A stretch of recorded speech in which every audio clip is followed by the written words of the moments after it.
trains. They've been a part of our lives for over 200 years.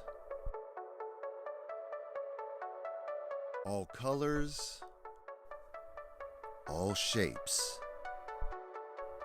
all kinds of places, and all kinds of people.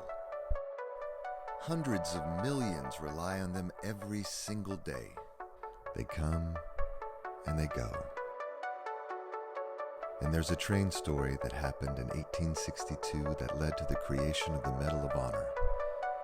This story is one like you've never heard.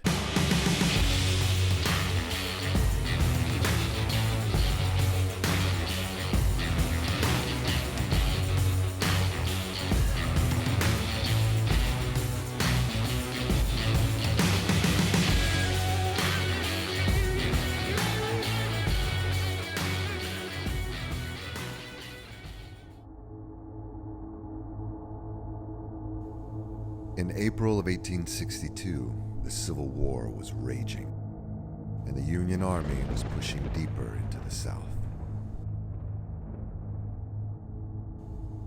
With victories at Fort Donelson and the occupation of Nashville, Atlanta was becoming more of a realistic target. But before they took Atlanta, they would have to take Chattanooga. And in order to take Chattanooga, the Union needed to disrupt the Western Atlantic Railway from Atlanta.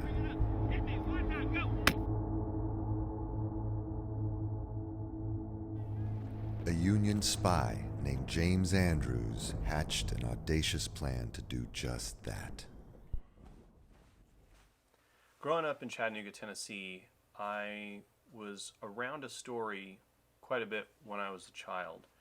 It was an interesting tale of this brazen group from Ohio that had the courage, the guts to try to infiltrate the South during the Civil War and steal a locomotive train engine. It's a spectacular look into how military leaders rapidly learned how important railroads were.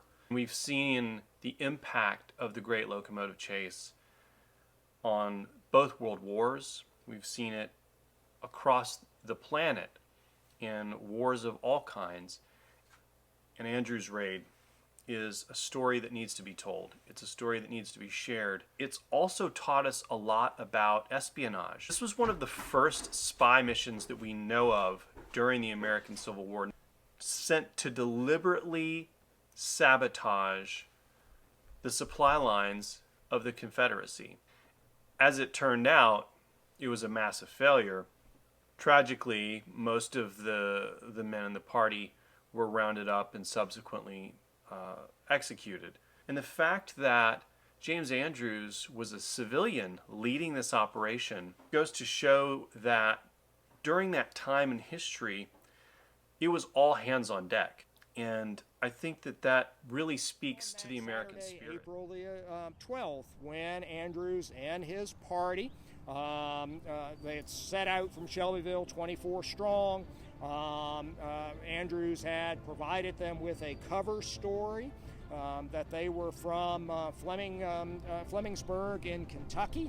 And so on the morning of April the 12th, Andrews and 19 members of the party are standing there on the platform when the morning mixed passenger and freight train coming from Atlanta to Chattanooga rolls into Marietta and stops outside the Fletcher House Hotel, part of which survives today as the Kennesaw House building in Marietta.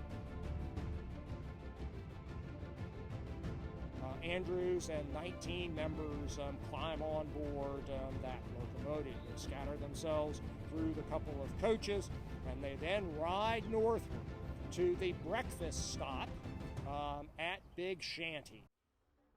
When the raiders get to Big Shanty, the level of anxiety must have been as intense as the men had ever felt.